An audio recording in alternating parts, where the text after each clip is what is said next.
Inilah, tilka dengan mana inilah, ayatul kitabil mubin, ayat-ayat daripada kitab yang jelas dan juga nyata. Mana kitab Quran ni bersifat jelas dan terang. Mana dari sudut makna dia tu jelas dan juga tidak keliru kepada kita. Yang mana sifat Quran ni dalam ayat yang lain Allah sebut la raiba fih, seperti mana dalam surah Baqarah, zalikal kitabu la raiba fih. Inilah dia kitab yang mana dalam kitab ni tidak ada keraguan. Assalamualaikum warahmatullahi wabarakatuh. Alhamdulillahi rabbil alamin, wassalatu wassalamu ala asyrafil anbiya wal mursalin wa ala alihi wa sahbihi ajma'in. Rabbi shrah li sadri wa yassir li amri wahlul 'uqdatam min lisani yafqahu qawli. Subhanaka la ilma lana illa ma 'allamtana innaka antal alimul hakim. Wala hawla wala quwwata illa billahil aliyyil azim. Amma ba'du. Tuan-tuan, puan-puan, muslimin, muslimat, ahli jemaah yang dirahmati Allah Subhanahu wa taala. InsyaAllah pada pagi ini kita akan menyambung kuliah pengajian kita, sambungan daripada kuliah yang telah kita adakan pada bulan lepas, di mana kita telah membaca tafsir Al-Quran Al-Karim. Surah yang kita baca iaitu Suratul Qasas, Surah Al-Qasas, surah yang ke-28, muka surat 385. Dalam kuliah pada bulan lepas merupakan kuliah pertama kita lah. Kita telah baca muqaddimah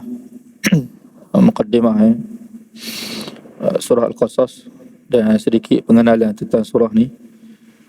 Dan kita berhenti pada ayat pertama suratul Qasas, tentang huruf muqatta'ah. Dan kita sambung pada pagi ni ayat yang kedua dan ayat-ayat yang seterusnya lah, maknanya sempat insya-Allah. Allah berfirman, a'udzubillahi minasyaitonir rajim. Bismillahirrahmanirrahim. Tasim mim. Tilka ayatul kitabil mubin. Natlu 'alaika min naba'i Musa wa Fir'aun bil haqqi liqaumin yu'minun. Tilka ayatul kitabil mubin, ayat 2. Inilah, tilka dengan mana inilah, ayatul kitabil mubin, ayat-ayat daripada kitab yang jelas dan juga nyata. Mana kitab Quran ni bersifat jelas dan terang.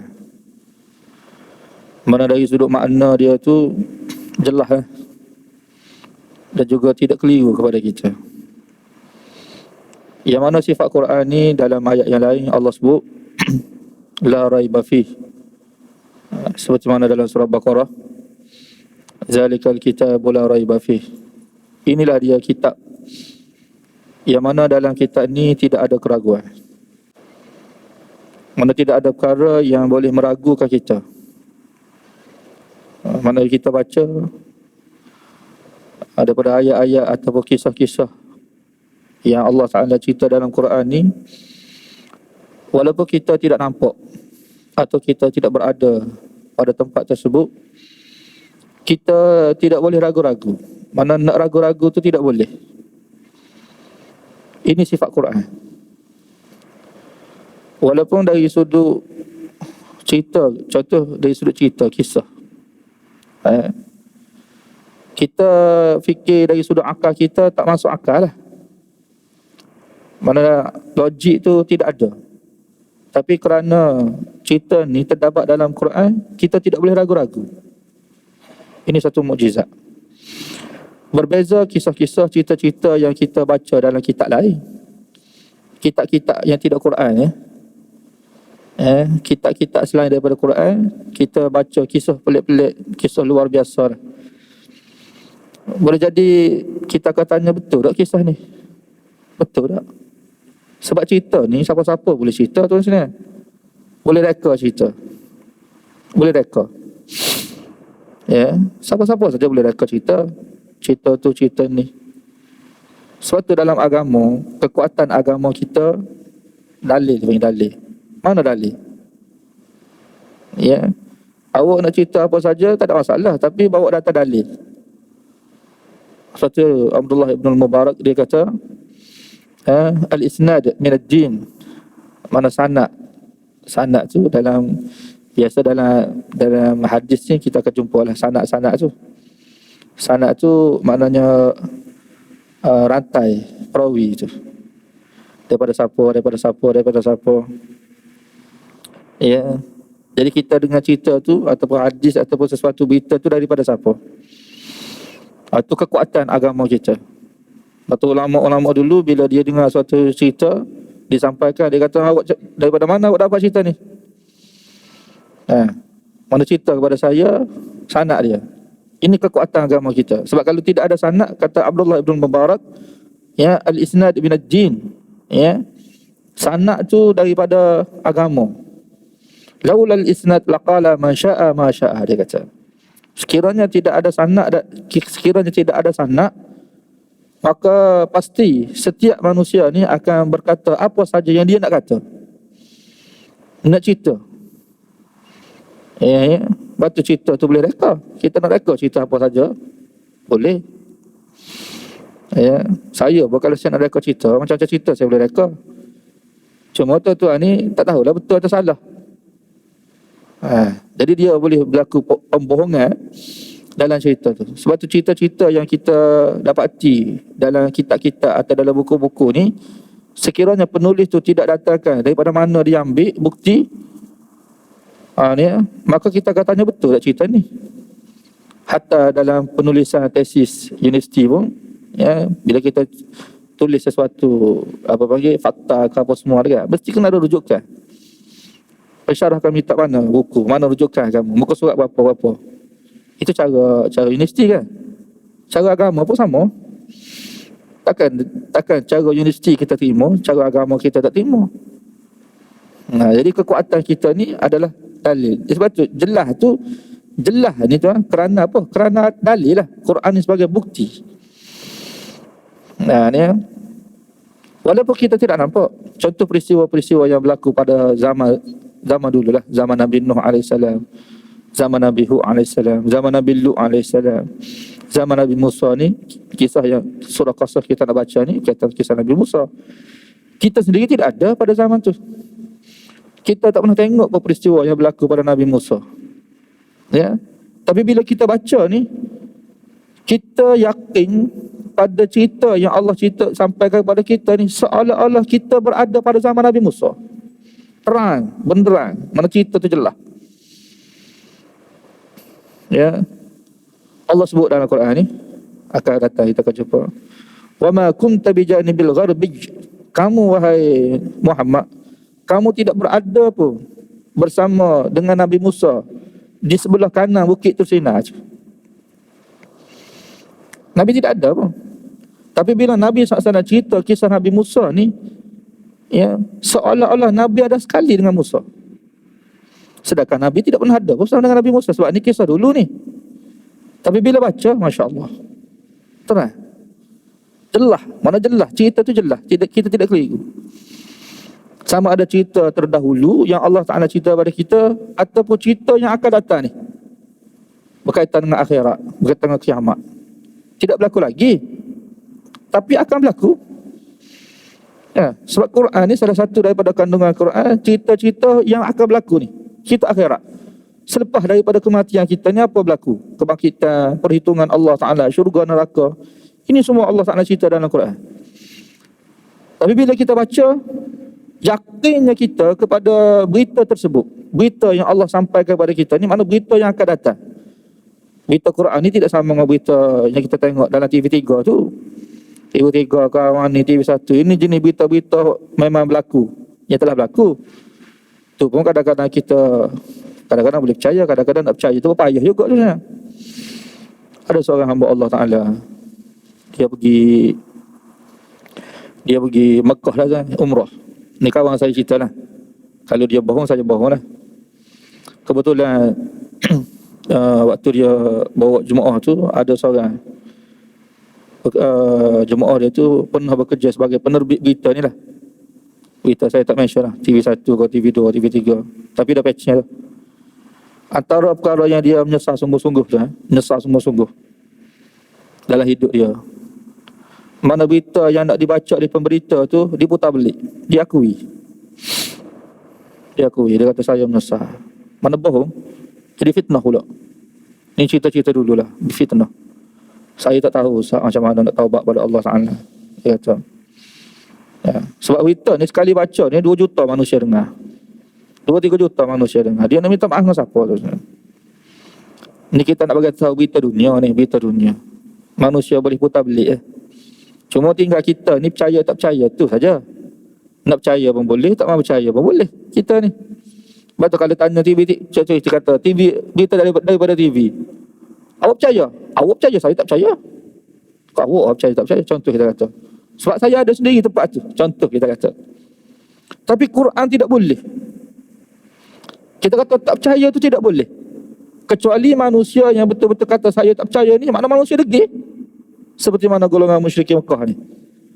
Manusia yang tidak ada sifat degil dalam hati dia, dia dengar cerita berita daripada Quran ni, dia pasti akan percaya. Dia tidak boleh ragu-ragu dah. Sebab sifat Quran tu jelas. Sifat tu jelas nyata. Padahal perkara ni kita, contoh akhirat tu, akhirat ni memang tidak ada seorang pun di kalangan kita ni yang pernah tengok akhirat selain daripada Nabi SAW. Peristiwa-peristiwa yang berlaku akhirat kan. Tidak ada saya tuturan sendiri tentang kematian, tentang mahsyar, mizan, ahli syurga, ahli neraka. Tak pernah tengok. Tapi kita yakin akhirat ni. Kau ada di kalangan kita yang tidak yakin akhirat? Ada kan? Ada tu. Tuan-tuan yang yakin tentang akhirat ni ada. Tuan-tuan pernah tengok ke akhirat? Tak pernah tengok. Tak pernah nampak buat akhirat. Semata-mata wahyu daripada Allah yang disampaikan oleh Nabi SAW kepada kita. Nak kata tengok, tak tengok tak. Dan meyakini sebab tu akidah kita ni kan, percayaan kita ni percaya kepada sam'iyat dia panggil, perkara-perkara yang kita dengar, bukan tengok. Kalau saya tunjuk pada tuan-tuan, ni gelas, contoh gelas kan, semua percaya sebab kita nampak ni gelas. Jadi kita yakin gelas ni kerana kita tengok gelas ni. Ada perkara lain yang Allah Ta'ala cerita tu kita tak tengok, tapi yakin, timbul yakin kerana kita baca wahyu daripada Allah Subhanahu Wa Ta'ala. Percaya kita kepada kehidupan akhirat yang kita akan tempuh, dan kita buat persediaan untuk akhirat ni. Sebab tu kita akan selamat di hari akhirat. Hamba-hamba yang selamat di hari akhirat ni tu sebenarnya hamba-hamba yang mana dunia ni mereka yakin dah akhirat. Allah cerita dalam Quran. Allah Ta'ala sebut ni antara sifat-sifat ahli syurga ni, memang mereka inni zanantu anni mulaqin hisabiyah. Bila mereka masuk dalam syurga ni, antara lafaz yang keluar daripada lidah mereka, sesungguhnya kami di dunia terdahulu betul-betul yakin bahawa kami akan berjumpa dengan Allah Subhanahu Wa Ta'ala. Kerana sifatnya ada pada mereka di dunia, selamat mereka di dunia. Mana yang tidak selamat di hari akhirat ni tu kan, selamat di hari akhirat. Yang tidak selamat di hari akhirat ni adalah jenis manusia yang hidup atas dunia yang tak percaya akhirat. Cuma satu masa nanti mereka akan percaya juga. Bila akan percaya? Di hari akhirat. Percaya akhirat di hari akhirat. Ini tidak selamat dah. Tidak selamat. Dia kena percaya akhirat di dunia ni. Apa faedah? Sebab semua manusia yang berada di hari akhirat semua percaya akhirat. Orang kafir tu dia tidak percaya langsung akhirat ni. Satu masa nanti bila mereka mati dan mereka berada di hari akhirat, ketika tu mereka yakin sungguh-sungguh akhirat. Seperti mana Fir'aun, seperti mana Qarun, seperti mana Abu Lahab yang tidak percaya akhirat sebelum ni kan, Abu Jahal semua. Mereka semua ni sudah percaya di akhirat. Iman mereka tu mungkin lebih kuat daripada kita lagi. Kita yakin juga mereka lebih yakin lagi, sebab mereka berada di alam barzah sana, di hari akhirat. Tapi adakah iman mereka ketika itu diterima oleh Allah Subhanahu Wa Taala? Tidak. Nabi SAW dalam satu hadis yang sahih, apabila berlaku peristiwa peperangan Badar dan peperangan itu sudah selesai, Nabi SAW pun pergi satu kawasan kubur lah. Maksudnya satu tempat yang telah ditanam apa panggil pembesar-pembesar musyrikin yang telah dibunuh dalam peperangan Badar tu.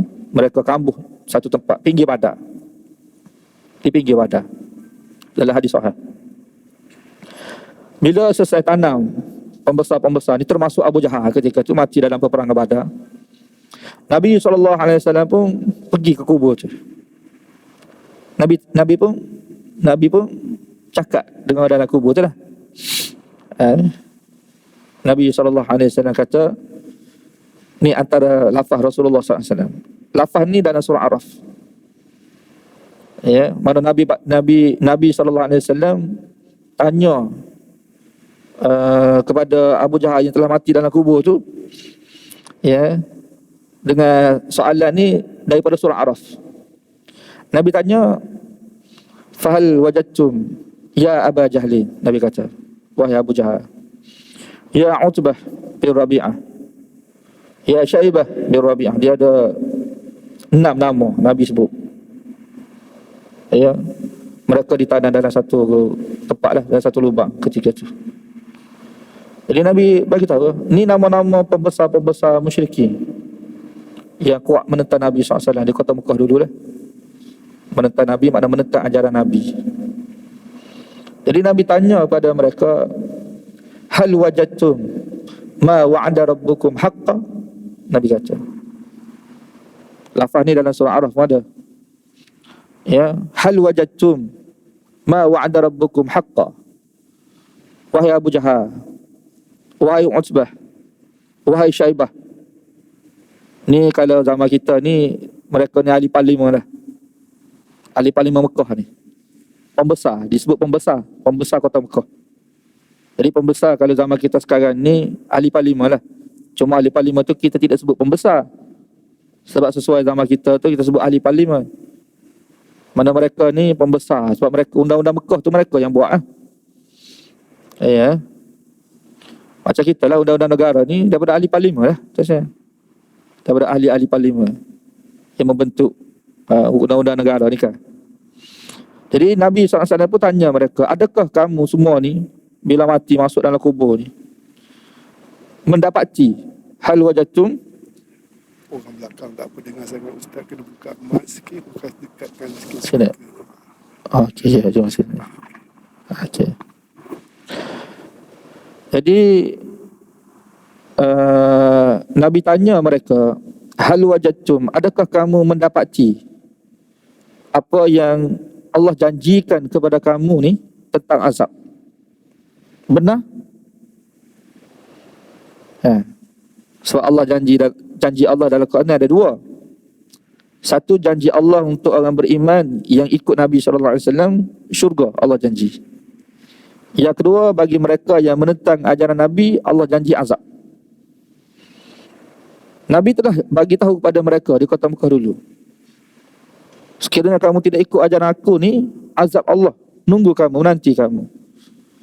Dan di waktu mereka hidup di kota Mekah, mereka mempertikaikan, mana azab, mana azab. Wa yaquluna mata hadzal wa'du in kuntum shadiqin. Itu dalam surah Tabarakalladzi kita baca setiap malam tu kan. Itu lafaz tu. Wa yaquluna mata hadzal wa'du in kuntum shadiqin. Dalam surah Sabah ada, dalam surah Yasin ada. Ini perkataan musyrikin Mekah. Mereka tanya, wahai Muhammad, mana azab?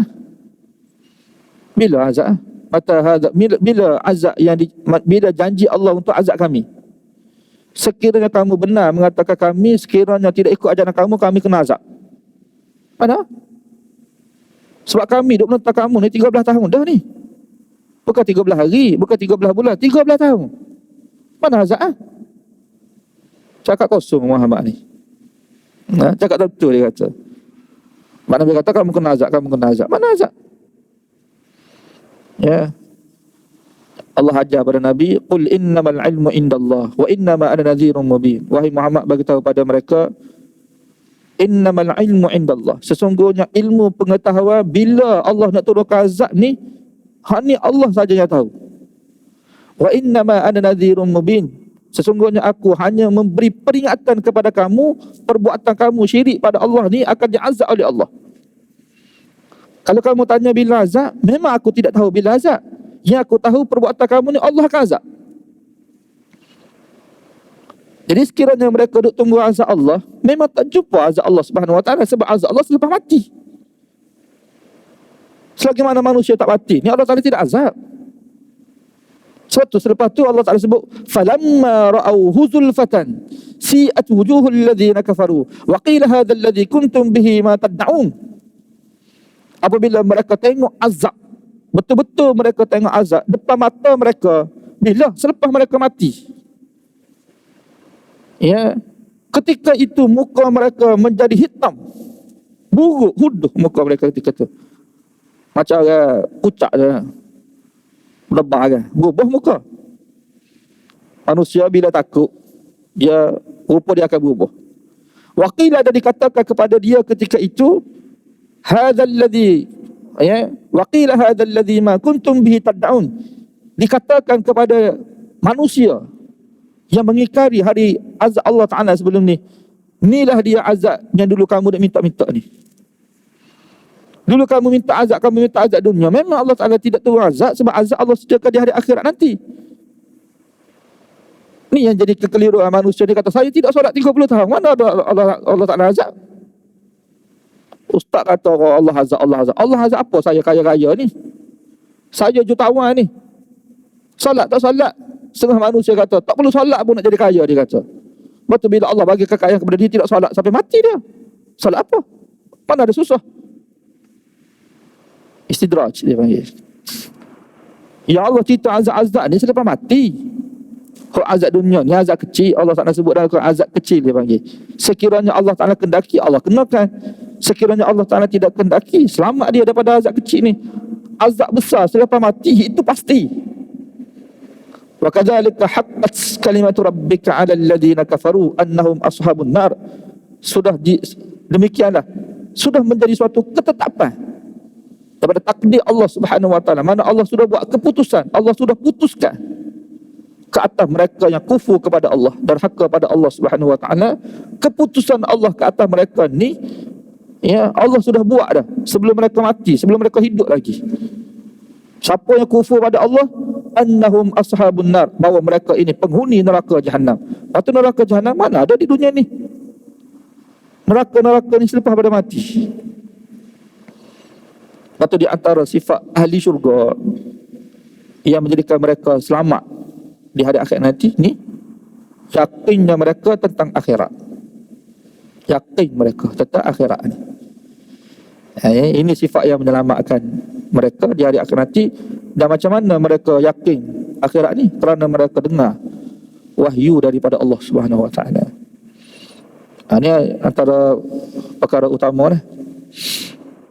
Dalam surah Araf, Allah Subhanahu Wa Taala cerita,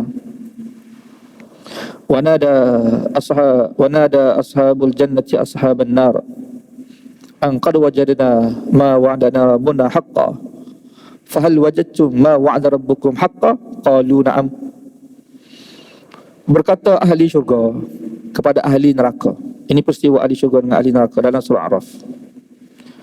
Ahli syurga dia kata kepada ahli neraka, ya, qad wajadna ma wa'adana rabbuna haqqan. Sesungguhnya kami telah mendapati apa yang telah Allah janjikan kepada kami benar.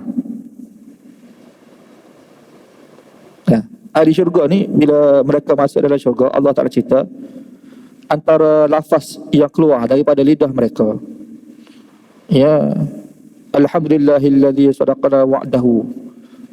Segala puji bagi Allah Ta'ala yang telah membenarkan janji dia. Janji dia. Sebab kita ni tuan, syurga ni kita tidak nampak. sebagaimana tak nampak neraka. Kita beramal sekarang ni kerana berpegang pada janji, ya. Kerana Allah sudah berjanji kepada orang beriman dan beramal soleh, Allah nak bagi syurga. Bila kita dengar ayat ni, kita pegang, dia bagi pegang pada janji. Ini janji Allah.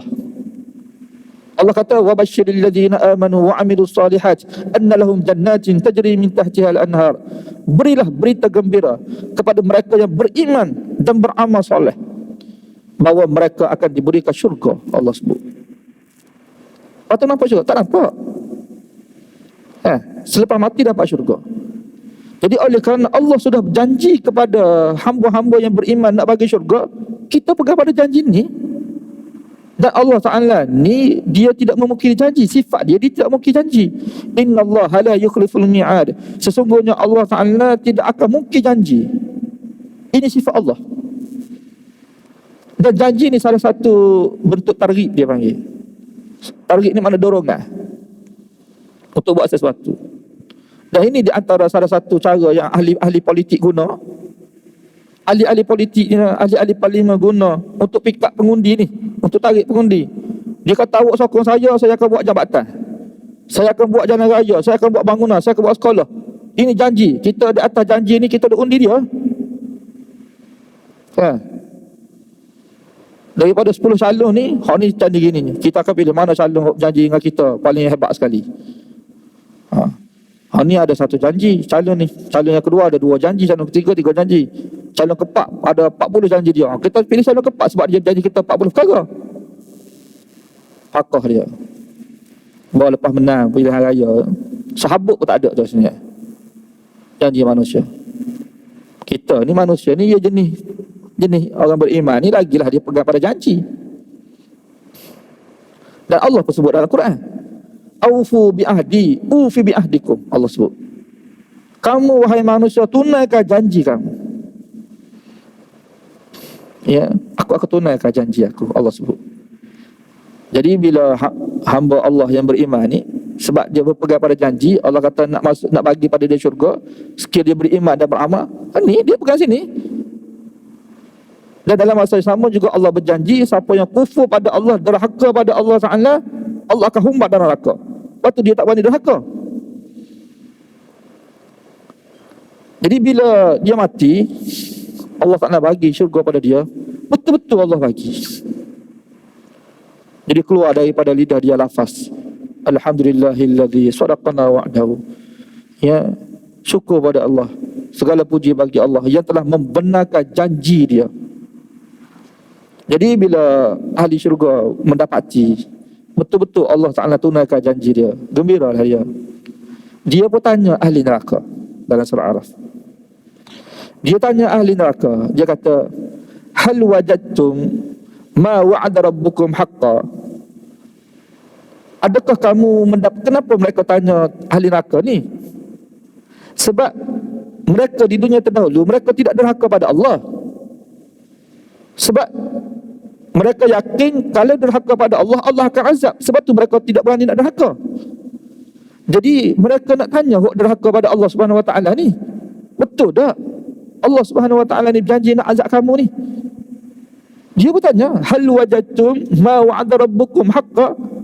Apakah kamu mendapati janji Allah untuk azab orang yang kufur derhaka pada Allah tu benar? Qalu na'am. Mereka jawab, ya. Betul ni kami kena azab ni. Kau nak kata tidak lagi, dalam neraka Jahannam dah ketika ni. Ini cerita dalam Quran. Ya. Peristiwa ni kita tidak lalui lagi tu kan. Tapi bila kita baca, yakin. Kenapa? Jelas, nyata. Kalau kita baca kisah seperti ni dalam buku lain, mungkin kata-kata ustaz ni tak apa betul hangat ni. Ni Quran. Sebab tu Allah Ta'ala sebut kitab yang jelas dan juga nyata. Tu bab akhirat. Bab Tuhan sama. Nah, antara kandungan asas, pokok kandungan Quran ni, pertama akidah, kepercayaan kepada Tuhan. Ini ajaran asas wahyu. Ada 5 ajaran asas. Ajaran asas tu maksudnya daripada Quran kita baca ni, dia tidak lari daripada 5 perkara ni. Pertama, tentang ketuhanan, tentang Tuhan. Jadi kita baca kitab Allah ni, kita akan kenal Tuhan yang sebenar. Bukan kenal zat dia, zat tu memang kita tidak kenal lah. Siapa-siapa pun tidak kenal zat dan tidak boleh nak cerita tentang zat Allah. Jadi kalau cerita tentang zat Allah, bohong kita sebab kita tak pernah tengok zat Allah Ta'ala. Allah tu zat. Zat dia kan. Zat yang wajibul wujud dia panggil. Allah tu nama kepada zat Allah Subhanahu Wa Ta'ala lah. Nama zat dia panggil. Jadi zat Allah ni Allah tak ada tidak cerita dalam Quran. Kita baca daripada awal sampai akhir pun tidak ada pun cerita tentang zat Allah. Yang ada sifat Allah. Sifat Allah. Dan juga af'alullah. Sifat-sifat Allah Ta'ala dan perbuatan Allah. Allah cerita pada kita. Mana kita kenal Allah ni daripada sifat dia. Dan juga apa yang dia buat. Sebab tu bila tanya kepada kita, siapa cipta bumi? Allah. Siapa cipta langit? Allah. Siapa yang urus takbir? Allah. Siapa yang menerbitkan matahari? Allah. Siapa yang menenggelamkan matahari? Allah Subhanahu Wa Ta'ala. Siapa yang mematikan? Allah. Siapa yang menghidupkan? Allah Subhanahu Wa Ta'ala. Siapa bagi rezeki? Allah. Semua Allah Ta'ala. Tidak ada apa manusia buat. Semua Allah Ta'ala. Sehingga yakin kita terhadap Allah Subhanahu Wa Ta'ala tu terang, jelas. Yang mana orang kafir itu tidak percaya kepada Allah Ta'ala. Mereka tidak percaya sebab tidak jelas. Sesuatu yang sudah jelas tidak boleh tak percaya. Saya kata pada tuan-tuan, ini negelah. Siapa yang boleh nafikan negelah? Bila sudah dia tengok, kecuali dia tak tengok. Bila dia tak tengok, maka tidak jelas lagi. Apabila dia sudah tengok ni gelah depan mata dia tu, dia tidak boleh menafikan lagi. Ni gelah. Tak boleh nak kata buku ke, tak boleh kata. Sebab apa? Betul-betul gelah. Ini botahai. Sesuatu yang sudah terbukti tidak boleh ditolak. Kecuali degi ataukah kepala. Itu saja. Begitu juga bila kita buka kitab Allah Ta'ala ni, tuan-tuan baca Quran kan? Bila kita baca, kita akan berapa banyak ayat Quran Allah Ta'ala bagi tahu Allah cipta langit, Allah cipta bumi, Allah cipta makhluk-makhluk, dan Allah tahu semua tentang makhluk dia. Allah Subhanahu Wa Ta'ala yang mengurus takbir semua ni. Bukan malaikat, bukan apa semua. Allah Subhanahu Wa Ta'ala. Urusan hujan, bila turun hujan, berapa banyak hujan nak turun terusnya, Allah semua tu. Tidak ada pun selain daripada Allah Subhanahu Wa Ta'ala yang boleh menurunkan hujan atau mengeluarkan air daripada bumi. Qul ara'aytum in asbaha ma'ukum ghaura faman ya'tikum bima'in ma'in. Surah Tabarakalladzi. Wahai Muhammad, tanya pada golongan musyrikin Mekah yang menyeru selain Allah Ta'ala itu, ara'aytum, apakah kamu, apa pandangan kamu sekiranya Allah Ta'ala menjadikan air yang kamu duk guna pakai sekarang di dunia ini meresap masuk dalam bumi sehingga menjadi kering. Faman ya'tikum bima'in ma'in. Siapa dari kalangan kamu ini yang berkuasa untuk memancupkan air keluar daripada bumi ini? Siapa boleh buat? Tidak ada makhluk Allah lain yang boleh mengeluarkan air atau menurunkan hujan daripada langit ini. Allah sahaja saja. Jadi Allah nak ajar kepada manusia, wahai manusia, zat yang memiliki sifat seperti ni, zat ni yang perlu kamu sembah. Kalau kamu dah sembah ni tidak ada pun sifat-sifat seperti ni. Dewa-dewa, dewa-dewa yang mereka puja kan, agama-agama lain puja tu, Allah sebut dalam Quran, mereka tidak dengar pun. La yasma'u du'aakum, mereka tidak dengar pun doa, permintaan, seruan yang dilakukan oleh manusia tu. Walau sami'u mastajabu lakum, sekiranya mereka dengar pun, Allah sebut, sekiranya mereka dengar, mereka tidak akan mampu untuk menjawab seruan kamu sebab mereka bukan Tuhan.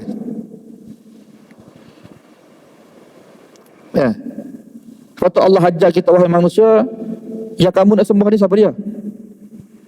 Sebab menyembah ni tuan, ibadat ni, mana mengabdikan diri, ini fitrah bagi manusia ni. Fitrah. Mana Allah jadikan dalam diri kita ni satu fitrah. Kita fitrah ni maknanya apa panggil, satu sifat yang ada pada diri kita ni yang kita sebagai manusia tu kita perlu buat. Itu fitrah. Jadi kalau dengan fitrah yang ada pada manusia ni, sekiranya Allah tidak pandu manusia tu dia fitrah mana? Nak bertuhan. Itu kita fitrah. Manusia tu dia nak bertuhan. Cuma daripada sifat nak bertuhan ni, bila tidak dipandu dengan wahyu, manusia akan cuba menjadikan apa saja sebagai Tuhan dia. Suatu tu kita tengok agama, bukan agama lah, orang asli contohnya. Orang asli, orang yang tidak ada panduan, siapa-siapa sajalah yang tidak ada panduan daripada wahyu ni, mereka tu, kenapa mereka duk puja benda ni? Mereka puja dewa, mereka puja ni, orang asli puja kuasa tu, macam-macam ni benda-benda yang mereka puja dia kan? Mereka seru, mereka puja ni kerana dorongan tu bertuhan dia, dorongan nak bertuhan. Kepercayaan mereka ada kuasa tu, ada roh. Pernah orang asli Afrika tu, saya pernah tengok rancangan, rancangan ni lah, Dana TV, orang asli Afrika. Kenapa mereka ada kesembelihan, apa semua, pemujaan? Sebab kepercayaan mereka kepada roh, nak jaga kebun, nak jaga rumah mereka, jaga tu jaga ni. Maknanya ini dia panggil fitrah. Jadi fitrah tu akan jadi tidak betul. Kita pun tuan-tuan sekalian, kalau tidak ada wahyu ni, seperti mereka juga. Tapi kenapa Allah Subhanahu Wa Taala ni dia Maha Pemurah, dia Maha Penyayang. Dia bimbing kita walaupun kita tak nampak dia, tapi dengan wahyu dan juga dengan Nabi sallallahu alaihi wasallam ada pada kita ni, Allah hantar Nabi pada kita ni, kita boleh kenal Allah, kita boleh sujud pada Allah. Dan itulah sepatutnya kita nak sembah ni. Siapa dia? Allah, pencipta kita. Allah sebut dalam surah Baqarah, Ya ayyuhan nas su'budu rabbakum alladhi khalaqakum walladhina min qablikum la'allakum tattaqun. Wahai manusia, sembahlah Rabb yang menciptakan kamu. Manakala kamu nak sembah tu, sembah siapa dia? Sembah yang menciptakan kamu tu. Siapa dia menciptakan kamu? Siapa yang menciptakan kamu, wahai manusia? Allah bagi tahu dalam kitab dia, Allah yang ciptakan kamu. Kalau manusia kata ada Tuhan lain lagi, ada zat lain lagi selain daripada Allah Subhanahu Wa Taala yang menciptakan manusia, bagi tahulah. Tak salah nak dakwa. Cuma setiap dakwaan perlu kepada bukti. Itu akal kita boleh terima. Akal mengatakan setiap dakwaan perlu pada bukti. Begitu juga kita tengok dalam mahkamah kan? Mahkamah, bila sesuatu pendakwaan berlaku, perlu pada bukti. Mana bukti, mana evidence kan? Bukti itu makna dalil lah. Kalau bahasa kita Quran ni dalil kita sebut. Kalau kata kamu nak sembah selain Allah tu ikutlah dewa ke roh ke apa semua, tak ada masalah apa. Cuma kamu kena buktikan, adakah dewa yang kamu puja ni menciptakan kamu? Dia akan menciptakan kamu, dia akan bagi rezeki pada kamu, dia akan yang membentuk rupa kamu, dia akan yang menurunkan hujan, dia akan yang menerbitkan matahari. Tidak. Siapa yang patut kamu sembah? Siapa dia? Pencipta kamu. Jadi mana ilmu yang paling asas kita kena kenal tu pencipta kita. Siapa dia pencipta kita? Tak kenal pencipta, mati masuk neraka tu kan. Walaupun manusia ni ada 40 PhD sekalipun, masya-Allah, dia bab belajar ni 40 PhD dia. Kita satu PhD pun tak larat ada. Dia 40 PhD. Kalau ada lah, tak ada masalah apa. Tak masuk neraka dengan ada 40 PhD. Tapi kalau mati tak kenal pencipta, masuk neraka. 40 PhD kamu tidak memberi faedah pada kamu. Ni ilmu paling penting sekali yang kamu kena tahu. Wa'lamu annahu la ilaha illallah. Kamu perlu tahu, wahai manusia, tidak ada ilah yang boleh kamu sembah, kamu puja dalam hidup kamu, melainkan Allah sahaja. Allah buktikan satu-satu. Kenapa manusia perlu sembah dia? Sebab tu tuan-tuan sekalian, cerita dalam surah An-Naml, Bilqis ni tuan-tuan, dia bijak. Nak tahu bijak Bilqis, baca surah An-Naml. Dia perempuan tapi bijak. Bijak dia memang. Kita baca surah An-Naml, masya-Allah, kita nampak kebijaksanaan Bilqis. Bila dia terima surat daripada Nabi Sulaiman, dia baca innahu min Sulaiman wa innahu bismillahirrahmanirrahim alla ta'alu alayya wa'tuni muslimin. Itu lafaz yang Nabi Sulaiman tulis pada dia. Dia baca, Surat daripada Nabi Sulaiman. Dia pun panggil pembesar dia. Pembesar dia tu menteri-menteri dia lah. Menteri-menteri dia ada kalangan lelaki-lelaki. Dia perempuan, dia raja. Dia pun kata kepada menteri dia, ya ayyuhal mala'u aftuni fi amri ma kuntu qati'atan amran hatta tashhadun. Wahai menteri aku sekalian, ya, aku tidak pernah buat apa keputusan sehingga terlebih dahulu kamu bersaksi di atas perkara yang aku nak buat ni, yang aku nak putus ni. Mana dia mesyuarat dengan menteri dia tentang surat Nabi Sulaiman tu lah. Dia baca surat Sulaiman pada menteri dia. Menteri dia kata, nahnu ulu quwwatin wa ulu ba'sin syadidin wal amru ilaiki fanzuri madza ta'murin. Dia kata kita ni ada kekuatan dah, tentera pun ramai, senjata pun hebat, kita lawan. Sama ada kita serang dia, kalau Sulaiman datang kita lawan. Bilqis tu kalau ikut pandangan menteri dia, hancur kerajaan Sabak. Mana bijak dia, akal dia. Dia kata cadangan kamu semua ni aku tak boleh terima lagi. Tak boleh terima. Jadi sebelum dia buat keputusan tu, dia hantar utusan dia dulu. Ini cerita lain. Cuma saya nak cerita kan, cerdik Bilqis. Cerdik dia. Manakala zaman ni mungkin dia boleh jadi Perdana Menteri dia. Sebab tu sebahagian daripada perempuan ni kan, ada perempuan Perdana Menteri. Sebab dia bijak. Kita jangan pandang rendah pada perempuan ni. Ya. Berapa ramai perempuan yang bijak ya, kadang-kadang kalau ada PhD tinggi-tinggi perempuan, lelaki dah kalau penjara dia. Kalau lelaki ni banyak dalam penjara. Ya. Habis ramai perempuan, mana cerdik. Tapi cerdik Bilqis pun sembah matahari. Sebab tu burung huhuk Nabi Sulaiman, bila dia tengok Bilqis sembah matahari, dia bagi tahu pada Sulaiman, inni wajadtuha wa qauma yasjuduna lisyamsi min dunillah.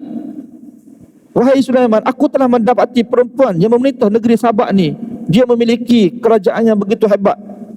Dia dan juga rakyat dia ketika itu sujud kepada matahari, bukan Allah. Maknanya burung pengerti, burung pandai tu. Bila tengok manusia duk sembah berhala, duk sembah selain Allah Ta'ala, kata bodoh apa manusia ni. Allah kamu kena sembah, pencipta matahari, bukan matahari. Yang kamu nak kata matahari, bagi rezeki matahari kat zaman dulu tu memanglah. Sebab ni dia panggil fitrah manusia nak bertuhan. Dia akan fikir mana zat ataupun sesuatu yang memiliki satu kuasa yang boleh memelihara kita. Jadi mereka duk tengok pati apa semua ni matahari. Mana kalau tidak ada matahari ni susah kita. Dengan sebab ada matahari ni lah kita boleh, maksudnya kita boleh hidup di dunia ni, kita boleh cari rezeki. Jadi bagi mereka matahari ni sebagai pemberi rezeki mereka, pemelihara mereka. Sekiranya matahari tidak muncul, maka mereka akan jadi susah. Sebab tu tuan-tuan dulu ada penyembah matahari, bila berlaku terbit matahari kan, bila terbit matahari, mereka akan tunggu dah, mereka akan sujud. Bila terbit matahari mereka terus sujud. Sebab tu kita waktu terbit matahari tu kita haram nak solat. Tuan-tuan tengok di kalendar,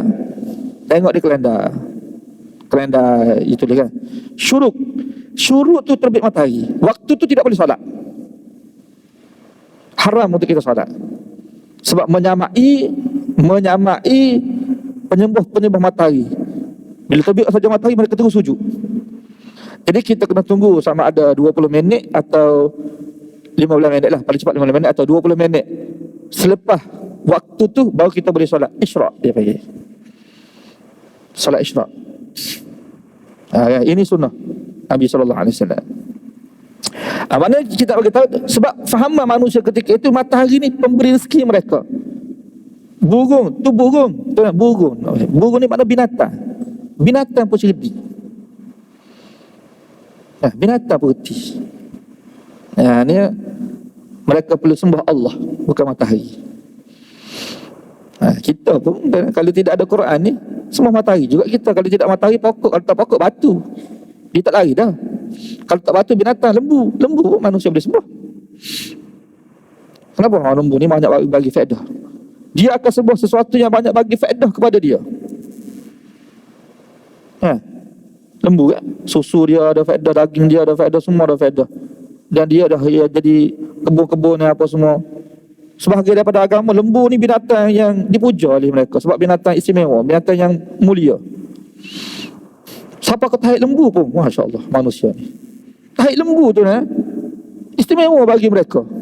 Betapa mereka mengagungkan, memuja lembu ni, mengagungkan lembu, binatang lembu ni. Oh dahsyat. Kau nak fikir, siapa dia ni? PhD? Ada PhD ni. Allah ajar kepada kita, wahai manusia, ubudu rabbakumul ladzi khalaqakum, sembahlah Rabb yang telah mencipta kamu. Pertama. Kemudian Rabb ni apa dia? Rabb ni itu zat yang menciptakan kita, yang bagi rezeki kepada kita. Allah ajak kepada kita, siapa bagi rezeki pada kamu? Kenal siapa bagi rezeki. Ya. Ini perkara yang perlu kita kenal ni. Yang perlu kita tahu, yang perlu kita kenal, siapa pemberi rezeki. Jadi kita tak boleh kata apa ni, matahari kau bagi rezeki, kebun bagi rezeki. Tak boleh. Kalau jadi akidah, kufur kita, syirik kita. Ya. Kalau setakat kita kata nak cakap saja, tak apa lagi. Tapi tak apa pun tak molek lah, tidak elok. Ya. Kita kena kata Allah bagi rezeki. Ni ya. Jadi nak mengenali Tuhan yang sebenar melalui wahyu Allah Subhanahu Wa Taala, kitab Allah. Jelas. Ya, sebab tu kita percaya pada Allah tu jelas nyata. Tidak keliru maksudnya. Yang tidak dipercayai oleh orang kafir tentang Tuhan ni. Kalau tanya pada kita siapa bagi rezeki? Allah. Sebab tu dia tidak, walaupun dia kaya pun, jutawan pun, bilioner pun, dia tidak derhaka pada Allah. Sebab dia tahu rezeki ni daripada Allah. Hak jadi derhaka pada Allah tu, dia tidak kenal pencipta. Dia tak kenal siapa bagi rezeki pada dia. Dia kata semua aku dapat jadi kaya ni sebab aku usaha. Habis. Seperti Qarun, Allah sebut dalam Quran. Qarun tuan-tuan, ni surah Qasas kita akan baca ni akhir. Bagi akhir dia ada kisah Qarun. Qarun, Allah Subhanahu Wa Taala cerita, dia kata ni, innama utituhu ala ilmin indi, sesungguhnya diberikan kepada aku kekayaan ni semua kerana ilmu yang ada pada aku. Sebab aku ada PhD, aku ada master, aku kaya, aku pandai ni, aku jadi kaya ni. Kalau aku tidak belajar, bodoh aku semua. Lepas tu mana Allah bagi rezeki? Kita kalau boleh kata Allah bagi ni pun nikmat besar dah tu saja. Tidak salah kita nak jadi kaya. Tapi apabila kita tidak kata Allah bagi, hak ni bahaya. Kita boleh kata alhamdulillah, Allah bagi ni semua. Sehingga kita walaupun kita kaya, kita tak boleh nak rasa kita ni kaya. Sebab Allah bagi. Bila Allah bagi, Allah boleh tarik. Itu sifat Allah Subhanahu Wa Taala. Sifat Tuhan ni, dia boleh adakan sesuatu, dia boleh tiadakan sesuatu. Itu sifat Allah. Sebab tu bila berlaku peristiwa di Mesir ketika itu kan, bila Fir'aun mengaku dia sebagai Tuhan, dia sebagai Rabb, ana rabbukumul ala, Allah Ta'ala datangkan ketika itu apa dia? Kata fa arsalna alaihim at-tufan wal jarad wal qummal wad dafadi wad dama ayatin mufassalat. Kami harta di Mesir ketika itu kata taufan, apa lagi? Belalang, kutu. Ni Allah yang adakan. Sekiranya Fir'aun mengakui dia sebagai Tuhan, sila tiadakan makhluk-makhluk seperti ini. Mana hilangkanlah darah, hilangkanlah kutu, hilangkanlah belalang. Kalau betul Fir'aun tu Rabb, sebab Fir'aun mengaku ana rabbukumul ala, akulah Rabb kamu, yang jaga kamu, yang bagi rezeki pada kamu, aku Rabb, dia kata. Allah datangkan belalang, penuh belalang tuan-tuan di Mesir, menghancurkan tanaman-tanaman mereka ketika itu. Jadi sekiranya Fir'aun betul-betul Tuhan, sifat Tuhan boleh mengadakan, boleh meniadakan. Sekiranya Fir'aun tidak boleh mengadakan, tidak boleh meniadakan, dia bukan Tuhan. Sebab yang adakan ni Allah Subhanahu Wa Taala. Jadi kalau Fir'aun Tuhan, dia berkuasa meniadakan. Oleh kerana itulah dalam ayat yang lain Allah sebut, "Lau kana fihi ma alihatun illallah lafasadata." Sekiranya ada tuhan-tuhan lain lagi selain Allah Subhanahu wa taala di langit dan juga di bumi ni, lafasadata. Nescaya kamu akan tengok langit dan bumi ni akan musnah atau tidak ada pun langit bumi ni. Sebab apa? Sebab ada kuasa lain lagi. Bila Allah Taala cipta, dia akan meniadakan ciptaan Allah Taala sebut. Sekarang ni tuan-tuan sekalian, bila Allah Ta'ala cipta bumi, siapa yang boleh meniadakan bumi? Sila bagi tahu. Siapa yang boleh hancurkan bumi? Siapa yang boleh hancurkan langit? Tiada yang meniadakan langit. Siapa? Tidak ada.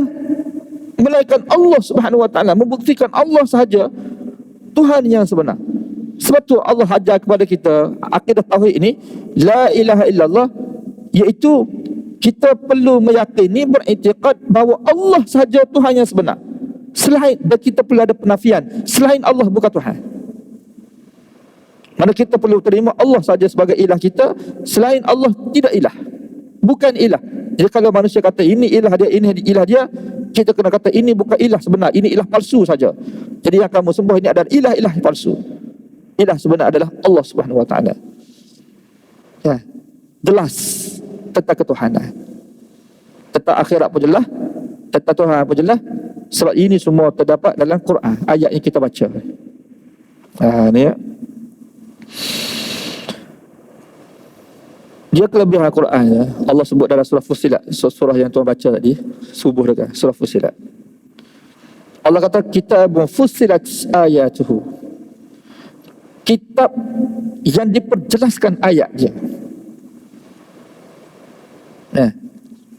Kitab yang diperjelaskan ayatnya.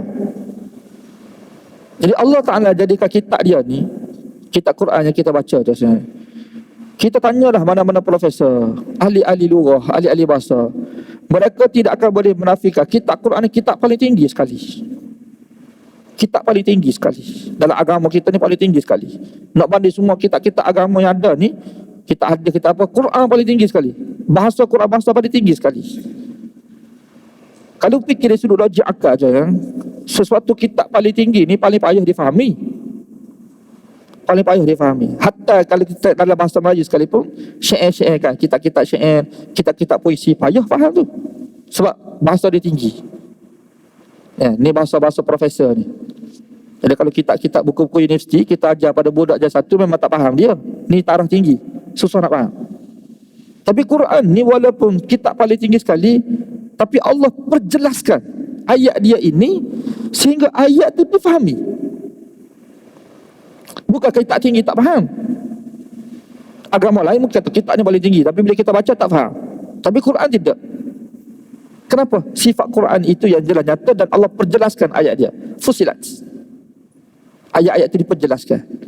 Sehingga tidak ada daripada ayat Allah yang kita tidak faham. Semua kita faham bila kita baca. Ni ya. Kecuali kita tak baca tak faham lah. Tapi bila kita baca, kita tak laki, kita baca, kita akan faham.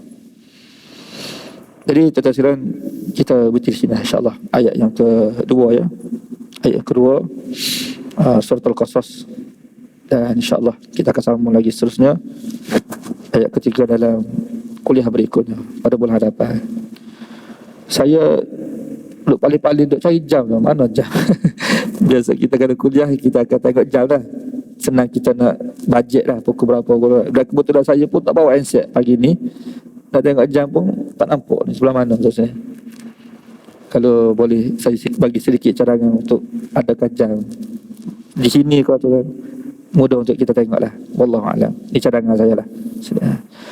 Rasanya sekadar ini untuk pagi ni. Apa yang baik daripada Allah Subhanahu wa taala, segala kelemahan kekurangan daripada diri saya sendiri, saya minta ampun daripada Allah, minta maaf daripada tuan-tuan di atas kelemahan yang berlaku.